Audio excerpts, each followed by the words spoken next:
আমাদের স্বপ্ন পূরণ করতে গুণীজনেরা আমাদেরকে পাগল হতে বলেন কেন? সেটার কি বাস্তবিক কোনো যুক্তি বা ব্যাখ্যা রয়েছে? থাকলে সেটার তাৎপর্য কতটুকু, সেটাই আজকের ভিডিওতে তুলে ধরবার চেষ্টা করব। এরকম নিত্য নতুন ভিডিও সবার আগে পেতে আমাদের চ্যানেলটি সাবস্ক্রাইব করে বেল আইকন প্রেস করে রাখুন। আমাদের স্বপ্ন পূরণ করতে হলে আমাদেরকে পাগল হতে হবে, এই কথাটি আমরা প্রত্যেকেই কম বেশি শুনেছি।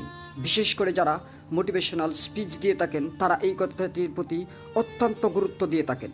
তারা খুব মজবুতভাবে, খুব স্ট্রংলি আমাদেরকে বোঝানোর চেষ্টা করেন যে স্বপ্ন পূরণ করার জন্য পাগল হওয়াটা অতীব জরুরি।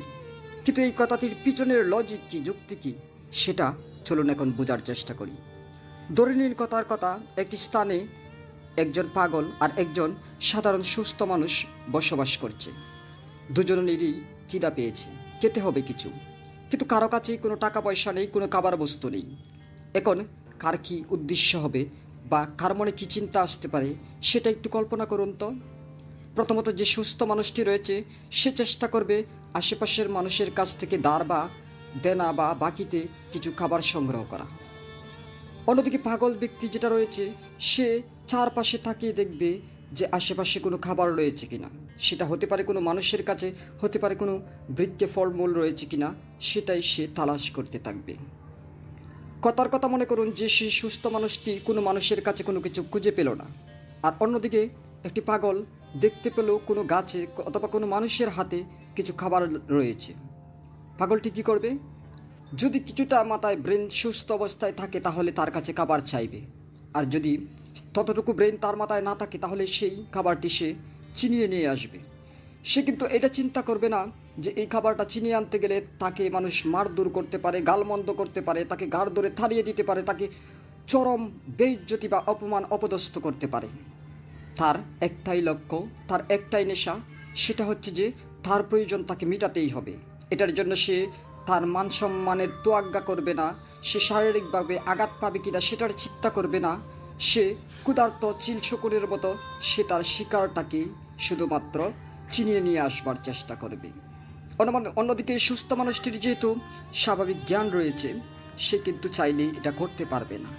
সুতরাং এখান থেকে আমরা স্পষ্ট ধারণা পাচ্ছি যে একজন পাগল তার শিকারের দিকে, তার টার্গেটের দিকে, তার প্রয়োজনের দিকে শত বাধা অতিক্রম করে যেতে কখনো দ্বিধাবোধ করে না, লজ্জাবোধ করে না, মান সম্মানের কথা চিন্তা করে না, শারীরিক আঘাতের কথা চিন্তা করে না, সামাজিক অপবাদের কথা চিন্তা করে না। দ্বিতীয়ত মনে করুন যে সে পাগলটাও খাবার পেল না এবং ভালো মানুষটিও না। এখন তাহলে তাদের দুজনের চিন্তা কি হবে? সেই ভালো মানুষটি মনে মনে চিন্তা করবে তার কাছে যদি কোনো জিনিস থাকে সেটা বিক্রি করে হলেও সে যেন কিছুটা খাবার সংগ্রহ করতে পারে।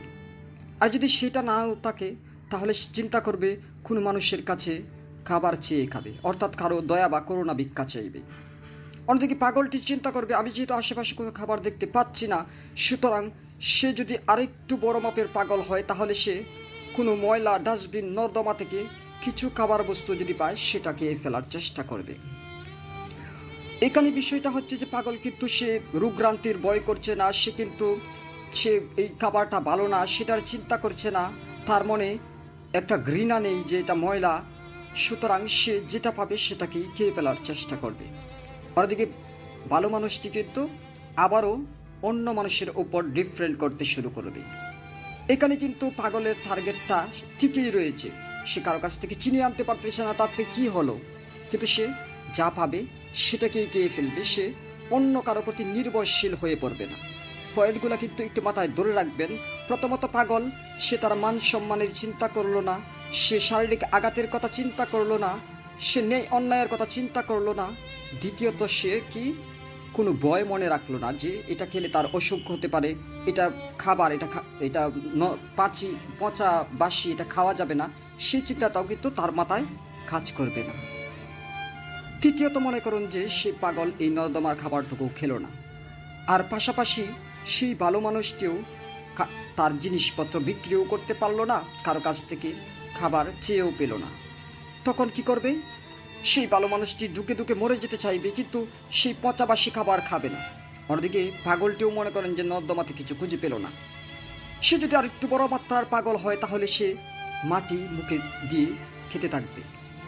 সে এটা দিয়ে হলেও তার খিদাটাকে মিটিয়ে ফেলবে, অর্থাৎ পৃথিবীতে তার সামনে যা আছে সেটা দিয়েই সে তার প্রয়োজনটাকে মেটাবে। কিন্তু ভালো মানুষের যেহেতু সুস্থ মাত্রায় জ্ঞান বিবেক রয়েছে, সে তো পচা বাসি খাবারও খাবে না, মাটি খাওয়া তো দূরের কথা। সুতরাং এখান থেকে আমরা বুঝতে পারি একজন পাগল সে তার টার্গেটের জন্য, তার প্রয়োজনের জন্য পৃথিবীর সব কিছু ত্যাগ করে হলেও সেটাকে চিনিয়ে নিয়ে আসতে সে সচেষ্ট। আর আমরা যারা সুস্থ স্বাভাবিক মানুষ, তাদের মনে রয়েছে লজ্জা, ভয়, আশঙ্কা এবং কি অনেক ধরনের দ্বিধাদ্বন্দ্ব, সেগুলোই আমাদের স্বপ্নের পথে বাধা হয়ে দাঁড়ায়। কথার কথা মনে করুন, একটা মানুষ নতুন ব্যবসা শুরু করতে যাবে, তার মনে প্রথমেই দ্বিধা, কনফিউশন কাজ করবে। এখানে যদি আমি সফল হতে না পারি তাহলে আশেপাশের মানুষজন আমাকে নিয়ে হাসাহাসি করবে, আমাকে চিচি করবে, আমাকে লজ্জা দিবে, আমাকে অপমান অপদস্থ করবে, আমাকে অপবাদ দিবে, অযোগ্য বলে আখ্যায়িত করবে। তার পাশাপাশি মনে করুন যে একজন মানুষ ব্যবসা শুরু করলো, তার পুঁজিটা হচ্ছে আরেকজনের কাছ থেকে দাঁড় করা বা লোন করা, তার দোকানটা হচ্ছে ভাড়া করা, তার যে দোকানের ভিতর বিভিন্ন আসবাব রয়েছে সেগুলো কারো কাছ থেকে টেনে নিয়ে আসে। তারপর সে সারা জীবন ব্যবসা করলেই কতটুকু মুনাফা আর পাবে? কারণ সে তার এই পুঁজিটাকে পরিশোধ করতে হবে, সেই দোকানের ভাড়া চুকাতে হবে, যার কাছ থেকে আসবাব নিয়ে এসেছিল তাকে হয়তো বা কিছু মূল্য দিতে হবে, নতুবা তাকে নতুন করে দোকানের আসবাব কিনতে হবে। এইখানে হচ্ছে আমরা পরনির্ভরশীল থাকি অনেক সময়।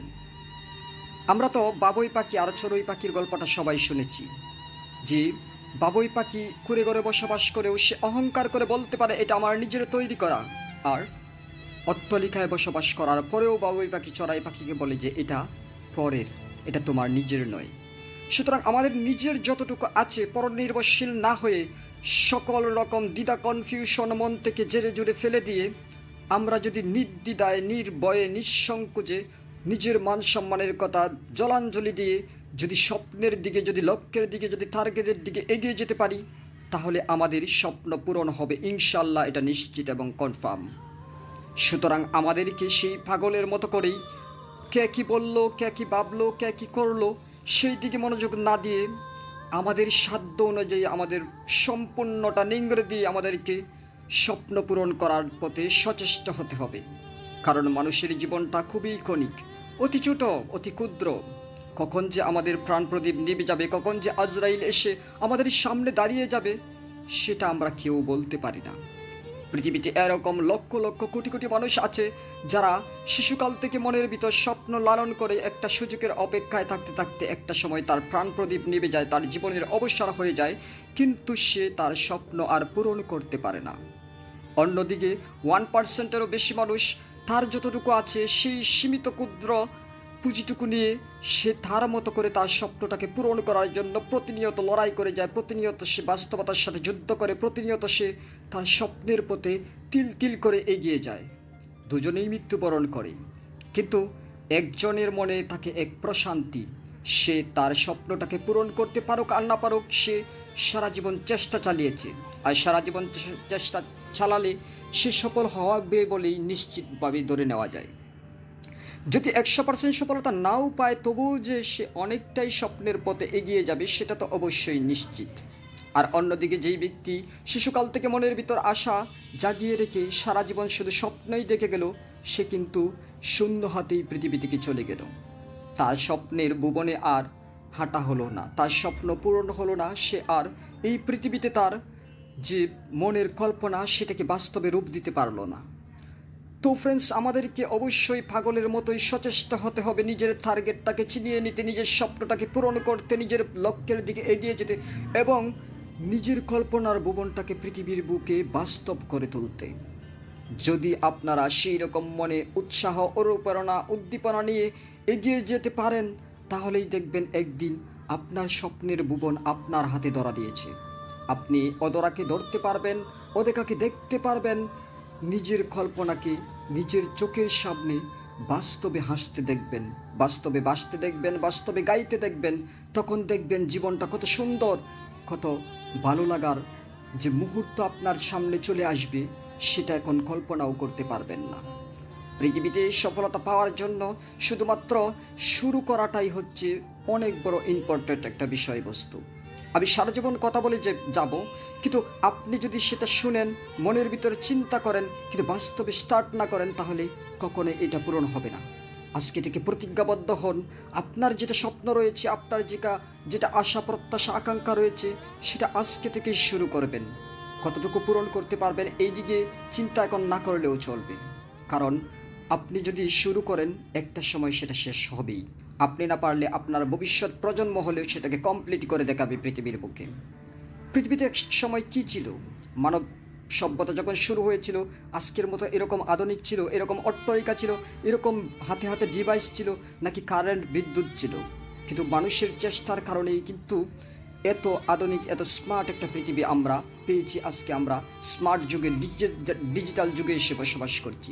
সুতরাং আমাদেরকে নিজেদের কিছু একটা করার চিন্তা ভাবনা যেমন করতে হবে, ঠিক তেমনই এই কাজটুকু করা শুরু করতে হবে। তো ফ্রেন্ডস, আজকে আমার এই কথাগুলো কেমন লেগেছে অবশ্যই কমেন্টস করে জানিয়ে যেতে বলবেন না। যদি সামান্য ভালো লেগে থাকে তাহলে ভিডিওতে একটি লাইক দিয়ে বন্ধুদের সাথে শেয়ার করবেন। আপনি যদি আমাদের নতুন শ্রোতা দর্শক হয়ে থাকেন তাহলে চ্যানেলটি সাবস্ক্রাইব করে বেল আইকন প্রেস করে রাখুন, তবে নিত্য নতুন ভিডিও সবার আগে পেয়ে যাবেন। সকলে ভালো থাকুন, সুস্থ থাকুন। কথা হবে নেক্সট টাইম অন্য কোনো দিন অন্য কোনো বিষয় নিয়ে। আজকের মতো বিদায়, আল্লাহ হাফেজ।